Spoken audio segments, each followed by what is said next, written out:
2 on the reel after being up 15 and then losing by 15. It was going to say a lot about how you guys responded here in Game 4. Well, I think you answered that question. From a mental standpoint, what was your guys' approach considering what had happened in Game 3? We knew we could be a lot better. We missed up on a lot of coverages, and we've been playing really slow. So we were just trying to get out, avoid their pressure, and dominate the paint, honestly. When you have conversations in the locker room after the game that you had, before going into this one, what are those conversations like between the team to get you in the right mindset to go out and do what you did tonight? I mean, we feel like we've been here before. I mean, we've been down before. We're a very resilient team, so we knew we had to respond in front of our home crowd, of course, and with all that energy, so we were ready to go. You're playing a team that won the championship last year, and they were playing really well coming into this series, but obviously you matched up against them very well in the regular season as well. From your opponent, Devin, what certain things can you pick up from how they do things in a series like this that you can apply to your own game and be successful against them? Just being ultra aggressive. I think they're a super physical team. They get away with a lot, so we try to use that against them too. We're trying to be ultra physical, beat them up, speed them up, cause turnovers, and get out in transition. Hold on, was that a dig? You said they get away with a lot? Was that a little dig there? A little something? Okay. I mean, look, it's the NBA playoffs. They get a lot. They get away with it. We get away with it. So they can't call everything. There was a lady sitting courtside tonight who came with a fake little mini Oscar that she held up, Devin. I don't know if you saw this. I didn't see that. Every time she thought SGA flopped, she held up a little Oscar. Did you see it? I think San Antonio has the craziest fans. They come up with the craziest stuff for sure. That is tremendous. And defensively, you guys were able to shut them. I mean, there was a point where it felt like they couldn't get anything to hit. They shot 33%. And nothing from three. What was it that you guys did that you thought was the defensive, just the linchpin? Long film sessions. Long film sessions. You don't want to get chewed out no more. We just felt like we were leaving them open way too much. We weren't rotating how we were supposed to. So we cleaned that up and had a really good defensive game. Devin, we appreciate you stopping by to talk to us after that one. Congratulations, and we'll see you again in a couple nights. Thank you, guys. You got a real feeling as for who was going to take over. Early first quarter, Spurs were down one skinny little point. Chet Holmgren cutting inside. Oh, Wemby. Oh, the love is there. Wemby rejecting him at the basket. Like I said, setting the tone early. Then Stephon Castle lobbing it to Wemby. He's doing the offensive side of things. Now Spurs up one. The lead would just really grow out of there. One might say it gets out of hand. Castle, the three. Spurs up 8. Castle pushing it up now finds Devin Vassell for another 3. He made 2 of those, and the lead is now 11. A minute later, friend of the program, Jared McCain working inside. No! Vassell blocks him. Going to find Wemby. This is a ridiculous spurt. Wemby gets that, which is part of a 16-0 run by the Spurs. They were up 9 after just one quarter. We go to the second quarter. Thunder down 41-34. Cason Wallace. Nope, that's a miss. Holmgren there for the tip in. It's only a 5-point game. Spurs, they get the ball back. Wemby takes it back to 7. Then the closing seconds of the half. Wemby can do it, but when he's doing it like this, pulling up at half court, he wanted that. 40 feet out. That is the longest make of his career.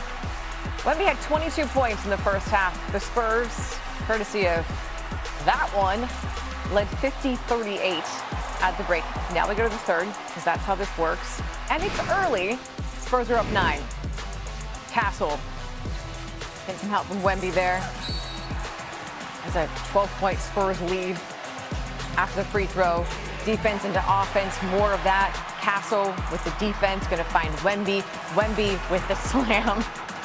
I mean, sit back and enjoy. Coming in hot. Spurs up 18. Take that to 22.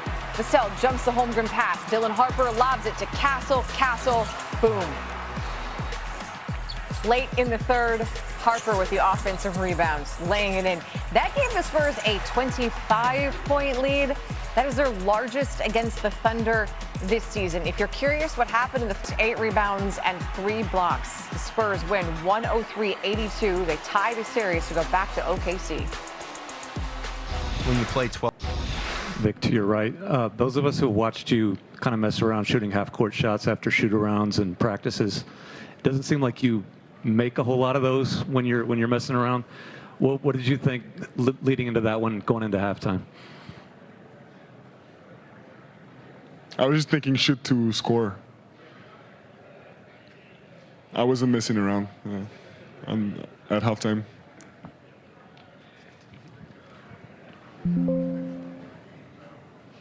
He said he's really enjoying the adjustments.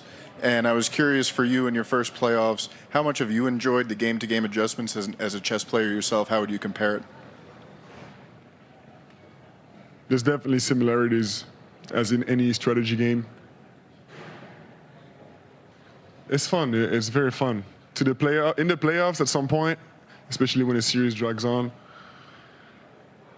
everybody knows the other team like almost by heart. So it's different. I would say the coaches hold a lot of this load of the chess match. The coaching staff, all the strategy. It's a lot. They do a lot of film. They work really hard. Vic on the right, you said when you were sitting there the other day, we're going to find out what we're made of in this game. So one, did you wonder what the answer to that would be, and what did you find out tonight?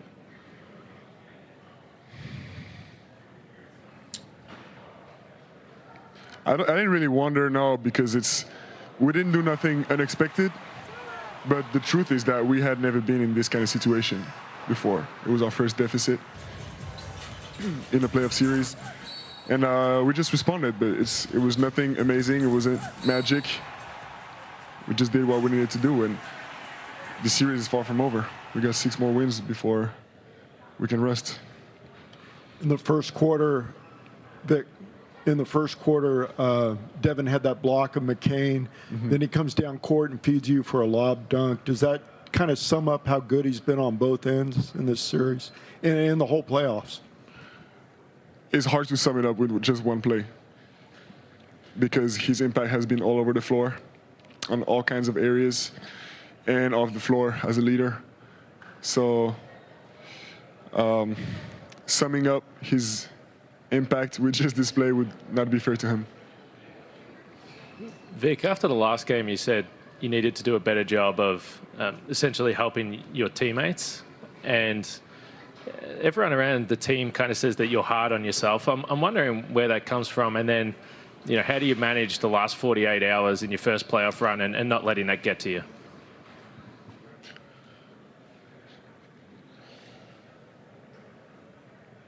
I don't know if I'm hard on myself. We all have high standards, and I know I have a lot of responsibilities, but I'm here for it. And yeah, it was better today. It wasn't perfect. But, we all of us, I'm talking like the whole organizations, we're going to have to do things that we didn't sign up for, I think I'm an employee to play basketball, but I'm not an employee to talk to whoever and find out answers to. We're all going to do things like that, and that's why, as I was saying, I need to find ways to impact the game in many areas. Offensively tonight, Vic, how much of tonight was reacting to what the Thunder were doing defensively, and how much of it was you deciding from a certain moment, at the start of a possession, what you wanted to do and then kind of dictating it that way? It was a little bit of both. It's a balance we got to keep in. It's a balance that I think we had kind of wrong in earlier in this series.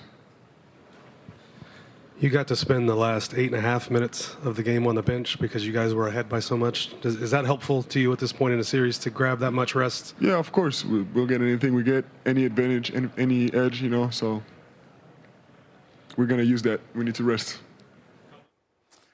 All right, Kendrick Perkins joins us now for some much-needed perspective on this series. And look, Perk, you've been in these games before. You know how momentum can go back and forth.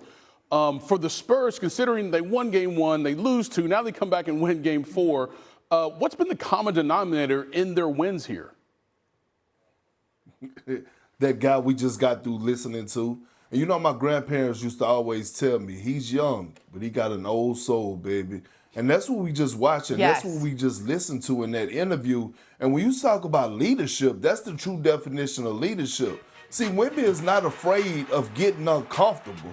He's not afraid of holding himself accountable and maxing out. And tonight, what we saw was a response that we expected. We saw him be a big man first and then show guard skills. When he come out with that mindset of I'm going to dominate the paint on both ends of the floor, the Spurs are unbeatable. But when he comes out and he's timid and he's soft and he's trying to do other things that's not being Wemby type things, and that means being the most dominant player in the league, then they struggle. But tonight was one of those nights. And I also look at the 5 assists. When you're able to get yours and make guys around you better, that's called growth and that's called leadership. And that's what he said he knew to do better after game 3.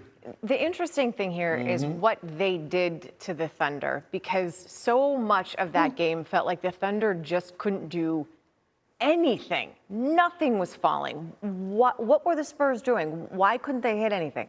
You saw them dogs out there. And it started with Stephon Castle.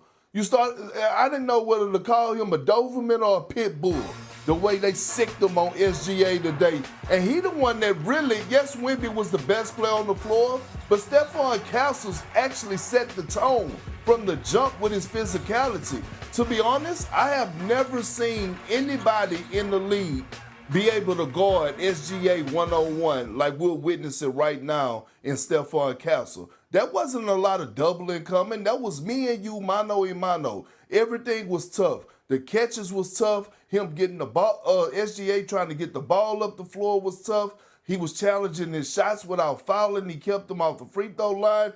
All across the board, I thought Stephon Castle tonight was the unsung hero of this game, while Wemby was the best player on the floor. Yeah, young fellow was not scared of the moment or the assignment in that regard. Yeah. Game 5 coming up Tuesday in Oklahoma City. It is pivotal because it's now just a 3-game series. Perk. Oh, pivotal. Oh, yeah. Perk, appreciate you, brother. Lost that home court advantage they stole in game 1 as fast as they got it with their game 3 loss at home. But what type of statement did they make to come back and even this series tonight? Honestly speaking, I don't think they made much of a statement. One team came to play, the other team did not. When you look at Oklahoma City, you got to give San Antonio credit from the standpoint that they recognized the urgency of the moment, and they were led by Victor Wembanyama, who dropped about 33, and he obviously was a force. But there's not many nights that you're going to see the Oklahoma City Thunder shooting about 15% from three-point range and about 30% from the field. And a lot often, they had some open shots, and they just weren't making them. They were flat all night. They didn't come to play. They came and showed up like a team that had handled their business in game 3, so we don't have to have the urgency in game 4 that we had in game 3, and they played like it. So I thought they were flat tonight. It would be one thing if they came out and they was making shots and then San Antonio put the clamps on them or what have you, but they were missing shots all night long. Nobody looked the way they normally look, including SGA. And Chet Holmgren has been a virtual no-show throughout most of this series, so that hasn't helped either. Well, considering how well they played in game 3 after being down 15-0 to come back and win that game, and their championship medal going back to last season, how surprising are you that they were so flat in game 4? I'm a little bit surprised because they're champions and they know what it takes. But you got to remember, I was covering the Western Conference Finals last year when Minnesota rolled up on them and beat them by 40. I think it was like in game 3. They were up by as many as 44 points. And Shai Gilgeous-Alexander walked off the court with a smile on his face, clapping like there was absolutely no concern whatsoever. And then they came back the next game and they beat Minnesota. So they tend to have these games from time to time where they're a bit flat. There's no denying that. But you did expect them, considering how tough they know San Antonio to be, considering the fact that they had San Antonio on its heels after winning game 3. You didn't expect them to come out and be as flat as they were, but they just were. It just happened. All right, so now it's a 3-game series. Wemby goes for 30-plus in game 4. Now they got to go on the road to try to get home court advantage back. What are you expecting from him in that game, considering what he did here in game 4? Well, I think it's going to be a physical matchup in Game 5. There's an urgency at the moment. Oklahoma City does not want to go back to San Antonio down 3-2-5, Game 5.